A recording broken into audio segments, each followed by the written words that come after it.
It was born from the ashes of a lost war, an airplane assembled in the forest to the sound of sirens and the debris of bombings. It was put together without blueprints, by hand, from what was left of burned-out factories. It took to the sky when fuel was diluted with alcohol, and the pilots knew they might not return home.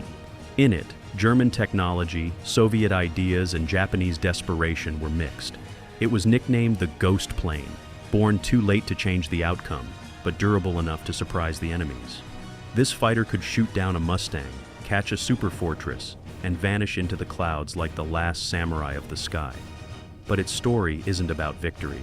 It's about how desperation turns into genius. And how it all ended, you'll find out at the very end. It all began with a defeat that the Japanese military tried not to recall, Khalkhin Gol, the summer of 1939.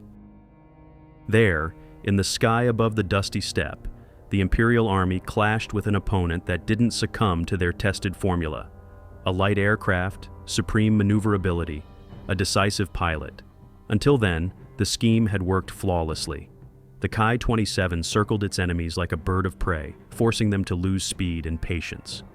But over Mongolia, things went differently. Soviet I-16s began the fight not in turns, but at speed. Hit, break away, hit again. Thus was born a tactic that would later be called boom and zoom in the West and the Falcon Strike in the Soviet Union. This was a cold shower for Japanese pilots. Maneuverability and their national pride suddenly ceased to be a shield. A difference of only 20-30 km/h in speed, and the outcome of the battle was decided. When Soviet pilots stopped playing by Japanese rules, the Ki-100 became a victim. By August, the losses had become so heavy that the Air Force headquarters realized the era of air samurai and light machines was coming to an end. After this, the factories and drawing boards in Tokyo hummed. Command demanded the immediate start of work on new fighters, faster, heavier, more modern. Thus was born the dual track of Japanese aircraft construction. Some engineers were to refine traditional aircraft with radial engines like the Ki-43 Hayabusa and Ki-44 Shoki. Others were to seek the future in a narrower and faster direction, inspired by German experience. The German Messerschmitt Bf 109 became a symbol for the Japanese, swift, precise, a technological embodiment of the new warfare. Its liquid-cooled engine from Daimler-Benz allowed it to fly higher and faster than any Japanese machine. To catch up with Europe, the Kawasaki firm purchased a license for this engine, the DB601A, and got a chance to create a fighter capable of competing not with Soviet, but with German standards. This decision broke with Japanese aviation tradition. The radial engine was considered simple, reliable, and beloved. It forgave mistakes and was familiar to every mechanic. But liquid cooling meant a new level of precision, and therefore, a new vulnerability.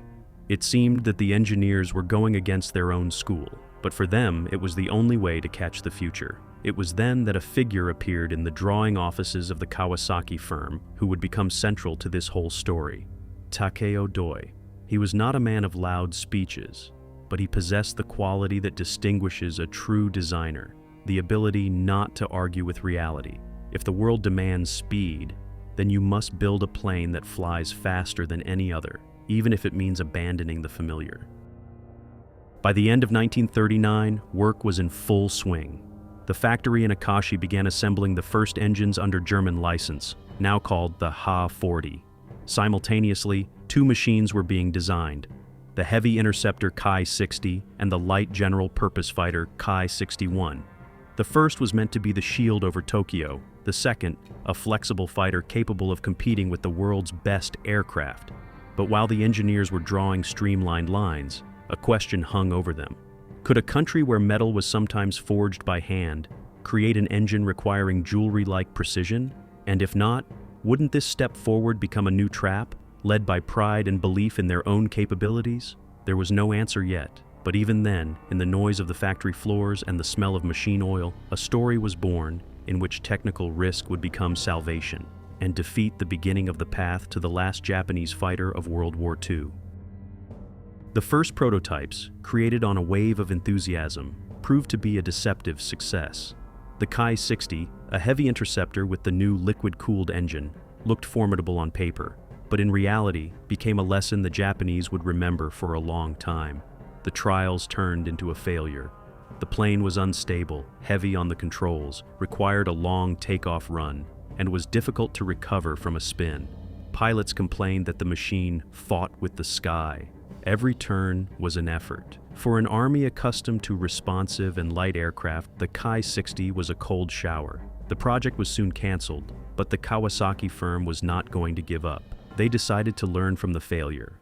Takeo Doi, who headed the design team, understood the main thing.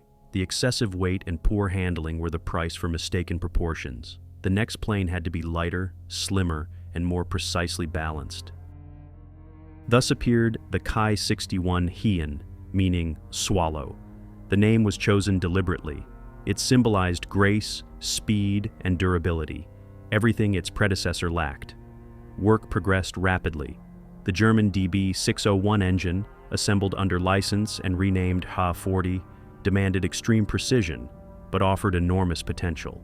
Its narrow profile allowed for a long, streamlined fuselage. The aircraft looked unusual by Japanese standards, almost European. This was a risky experiment. Manufacturing culture in Japan lagged significantly behind Germany's, but the designers believed they could catch up not only with the technology, but with the very spirit of the new age. When the first Ki-61 took to the air, it became clear the step was correct. The machine flew smoothly, without fuss, held its course confidently, and was excellent in a dive. To check its real capabilities, a series of mock aerial battles were arranged. The Swallow was pitted against their own Ki-43, Ki-44, and even a captured American P-40E and a Soviet LAGG-3 seized in Manchuria. The result surprised everyone. The Ki-61 was faster than all participants and only conceded in maneuverability to the light Hayabusa. Pilots noted the smoothness of the controls and stability at high speeds. For the first time, Japanese Army aviation had an aircraft that not only turned but also caught up. This was a real turning point, a shift from the philosophy of lightness to the philosophy of power. However, success came at a cost. The new engine, despite the license, proved extremely sensitive to the slightest deviations in assembly. The Germans solved overheating problems with perfect mechanical culture, but Japanese factories could not replicate that level.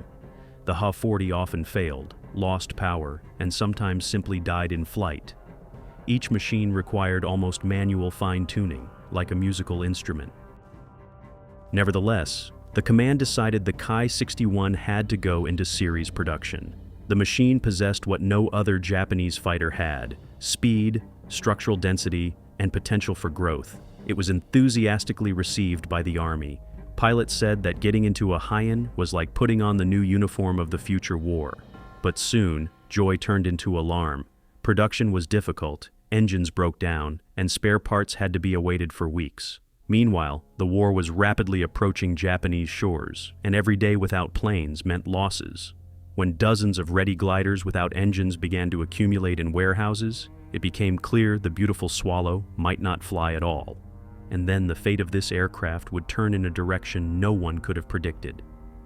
When the Ki-61 finally became a production model, it seemed to have a long life ahead. The plane was fast, precise, and by Japanese standards, even elegant, but its heart, the Ha-40 engine, remained fragile. The German DB601, from which the design was copied, required filigree precision in metal processing, perfectly tuned cooling, and fuel purity. In Japan, all this had to be compensated for with ingenuity and patience. Even the best Kawasaki mechanics worked literally by ear, adjusting the engines not with instruments, but with the feel of the vibration under their palm. In early 1944, engineers decided to risk one more time. The Ha-40 was replaced by the Ha-140, a boosted variant with a water methanol injection system directly into the cylinders. The new engine gave more power, promised to raise the ceiling, and improve climb rate. In theory, a step forward. In practice, even more problems. Due to imperfect assembly, the engine overheated, lost power, and often broke down at the most inconvenient moment.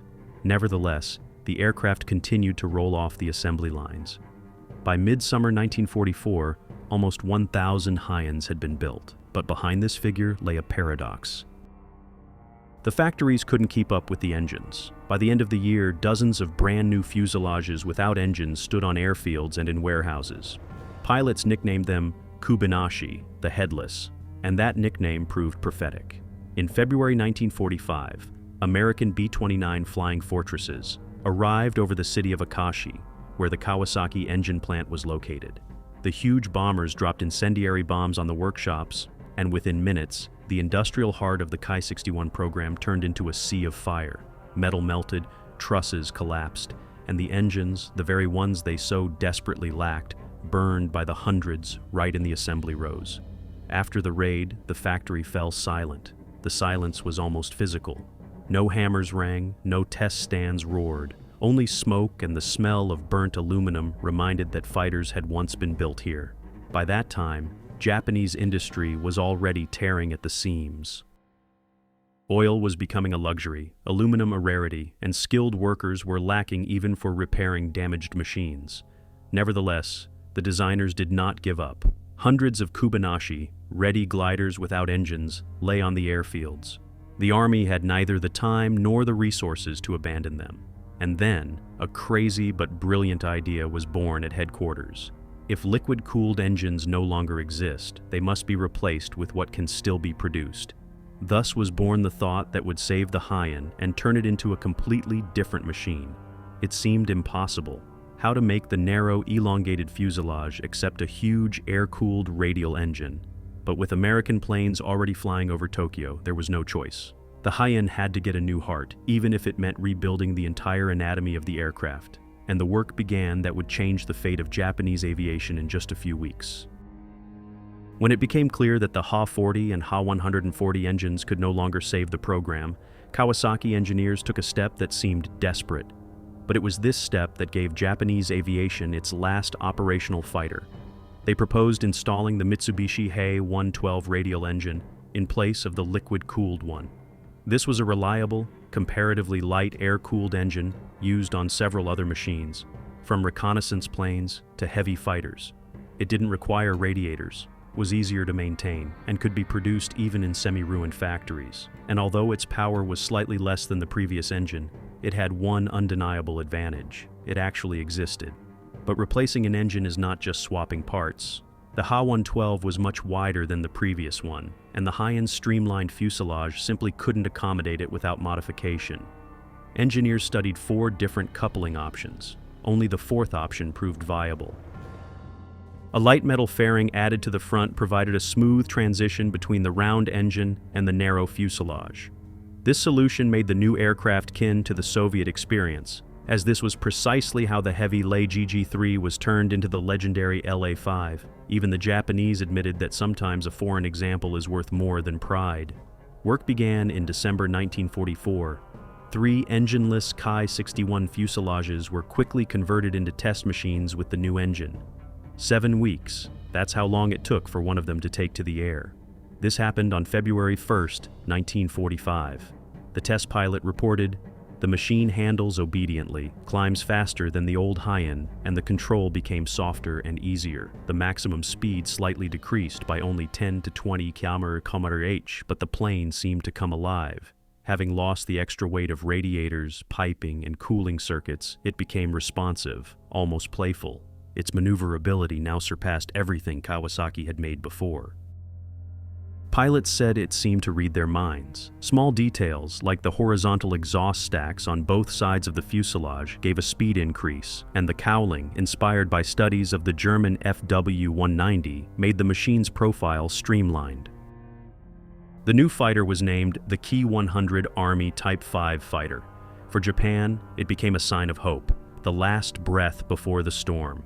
But ahead were not test ranges, but the sky over the country itself, where Mustangs and Hellcats already reigned. These American machines were faster, equipped with radar, and flown by pilots with dozens of combat missions. Against them, the Ki-100 looked almost anachronistic, a machine born too late. And yet, those who first took to the air in the new Kawasaki felt that this plane could surprise. It was Japan's quiet answer to the question the war posed too late: can you win when all is already lost? When the Ki-100 passed the first tests, it wasn't sent for refinement. There simply wasn't time. The Japanese sky was burning. In March 1945, 279 American B-29s attacked Tokyo from low altitude. Hundreds of incendiary clusters, thousands of phosphorus charges, and the city turned into a giant bonfire. Dozens of square kilometers became a sea of fire. Of all the air defense forces, only one Ki-100 was able to take to the air, one plane against hundreds of heavy bombers. It could not change the outcome of that night, but it was then that it was first seen in combat. Light, maneuverable, unexpectedly lively. After this defeat, the Army Command understood, delay means capitulation. All remaining Ki-61 gliders were hastily converted into Ki-100s right on site. Factories were scattered across the country, communication between them barely holding, but new engines arrived from Mitsubishi, and engineers worked around the clock. Units began replacing aircraft. Old battle-scarred Heians went for repair. Their place was taken by the shiny Ki-100 with a short, almost truncated nose and a wide cowling that breathed with a new radial engine. The 18th Hiko Sentai was the first to receive them and began patrolling the skies over Tokyo within a few weeks. The machine proved easy to control, as if made for those who had recently flown the Ki-61. This greatly accelerated the transition. Pilots didn't waste time getting used to it and felt confident after just a few sorties. To understand the new machine's real capabilities, mock dogfights were held at the Aquino Air Base with a captured American P-51C. The results amazed even the skeptics. The Ki-100 won in maneuverability, recovered better from turns, and showed excellent stability during diving. However, the speed advantage still remained with the Mustang. The American machine could disengage from combat any time by simply climbing away, but in close quarters combat, where pilot reaction was key, the Ki-100 proved an inconvenient opponent. Its lightness and obedience allowed it to literally stick to the tail of heavier machines. The tactics changed. The Japanese no longer tried to compete in speed. They again bet on the instant maneuver, the sudden turn, the head-on attack at short range. Only now, it was no longer the romance of aerial duels, but desperate pragmatism, a fight for a second of life. Problems, of course, remained. The electric gun trigger often malfunctioned. The fighter sometimes refused to shoot at the crucial moment. Radio stations worked unreliably. Communication between flights was cut off. But even so, the Ki-100 proved to be the most reliable fighter Japan managed to build throughout the war. Its engine didn't overheat, didn't fuss, and didn't break down during long flights. For the first time in a long time, pilots could concentrate on the fight, not on wrestling with the machine. In April 1945, the Ki-100 entered service with the elite 244th Hiko Sentai, one of the Imperial Army's best regiments, followed by the 5th, 17th, and 59th Sentais. In the summer, the 111th Sentai, fully equipped with the new machine, was formed. The country, surrounded on all sides, tried to raise its head, even at the cost of its last resources. Every sortie turned into a duel where everything was decided not by technology, but by the person. 1 against 3, 5 against dozens. American F-6F Hellcats and F-4U Corsairs seemed invulnerable, but the Ki-100 was capable of surprising. On June 3, 1945, pilots of the 244th Sentai claimed 7 Corsairs shot down in one engagement. A month later, they engaged a large group of Hellcats and claimed to have destroyed 12 aircraft. Of course, numbers are always a contentious issue in war, but the fact remains. The Ki-100 could take a punch. Its maneuverability and precision allowed it, at least temporarily, to equalize forces, even though the enemy had numerical superiority. However, it became clearer every day. Against the American school of piloting, against radar, tracking systems, and experienced crews, no amount of skill was enough. Nevertheless, in the Ki-100 cockpit, Japanese pilots felt not like victims, but like fighters. And even if the sky over Japan already belonged to others, this plane gave them what they had lost earlier. The feeling that the struggle was still going on, and that even in a hopeless battle, a mark could be left that would be remembered. Work on converting the wings and landing gear went on simultaneously with the engine work. There was not a minute's rest in the workshops. Cowlings were assembled, skins were laid, fairings were fitted, and wiring was resoldered. When the usual factory lines were destroyed, Workshops were moved outdoors to fields and groves, under canvas shelters and trees. There, among sawed-off logs and the smoke of bonfires, improvised assembly areas sprang up. Metal sheets were cut on knees, welded by hand. Makeshift tools replaced bulky machines, and people worked in shifts without rest. Some equipment survived and was retrieved from the debris. Some were carried by hand across burned roads and hidden in underground cellars and barns. Other workshops were housed in an old mill building. Where grain was once ground, wings were now cloned and engine nacelles fitted. In the forest, a kilometer from the ruins, long lines of machines and fixtures found shelter under canopies, and at night, technicians brought handfuls of wrenches and a lamp so the work could continue. Minor but important improvements were made in parallel. The new machines had their cockpit canopies changed, making them slightly more open backward so the pilot could see the enemy behind them. An additional tank for the mixture was sometimes fastened under the seat. The exhausts were turned differently, horizontally along the fuselage, and this undoubtedly added a few extra kilometers per hour during cruise. All this was assembled and sent directly to the units, not in tens of weeks, but in a matter of days. Gliders were converted, engines were installed, cartridges were loaded, and they were sent into battle almost immediately. Flight training followed an accelerated program. Those who previously flew the high-end received a brief instruction and immediately went on patrol. There was no time for long training sessions. Mechanics learned to repair in field conditions, and pilots learned to make decisions alone. Every sortie became a test of strength, not only for the machine, but for the entire mechanism that created it. The short but intense period showed a paradox. The new aircraft were durable and spirited, but their number and fuel supply remained critically low. They managed to fight off individual raids, disrupt specific attacks, but covering the entire sky demanded an irrational sacrifice of resources and time, which the country no longer had. And at the very moment the last engines were being installed and the final panels were being nailed down, it became clear. There was enough technique and ingenuity. But would there be enough to regain the lost advantage? A question to which the war was already suggesting a harsh answer. When low altitudes ceased to be a salvation, the engineers' gaze lifted to the sky. American B-29s, heavy and coldly gleaming, flew over Japan so high that most fighters couldn't even reach them. At these altitudes beyond 7,000 meters, the air became thin, and any attempt to climb turned into torment. The country needed an answer, and Takeo Doi was back at the drawing board. He decided to take the Ki-100 where no Japanese fighter had ever lived before.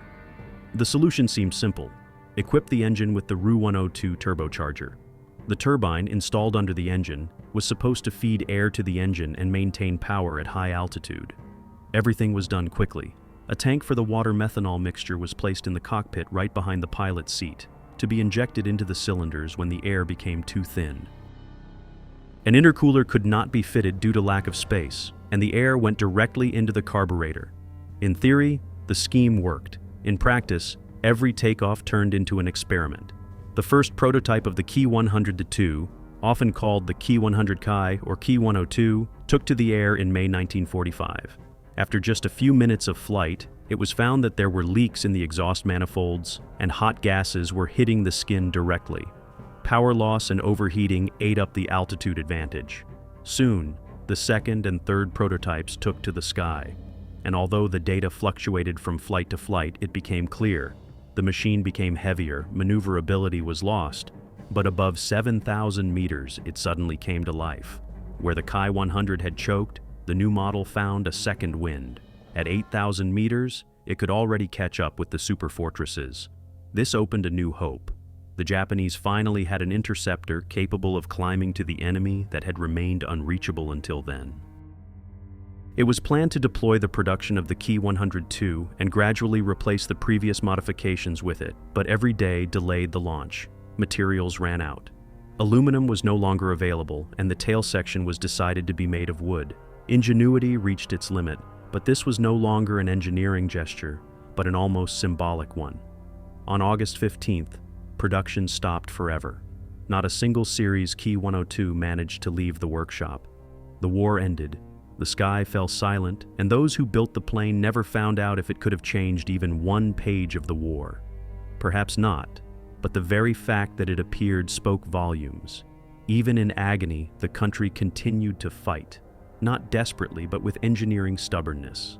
The Ki-100 lived for less than a year, 10 short months. 389 machines were built, most of which were converted from high-ends. And yet, it left a surprising aftertaste. Pilots called it Japan's most reliable fighter, the plane that listens to the hand. It did not save the country, but it saved the honor of its designers. This story is not only about technology, it's about 4 attempts by different nations to defeat time. In the USSR, the Lei GG-3 turned into the LA-5, the very metamorphosis when a heavy machine became a formidable fighter.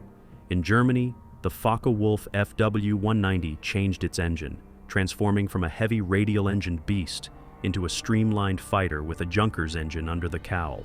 In England, the Hawker Tempest was designed from the start to change engines like organs. And in Japan, the Ki-100 became the 4th in this invisible row, the last attempt to outwit physics, time, and fate. In each of these cases, there was the same aspiration: to squeeze the last spark of possibility out of the old airframe, to give it one more chance. But luck, like air at high altitude, runs out too quickly. The Ki-100 was born in a country where cities were already collapsing and factories were dying. It managed to prove that an idea can be stronger than circumstances, but it could not change the laws of war.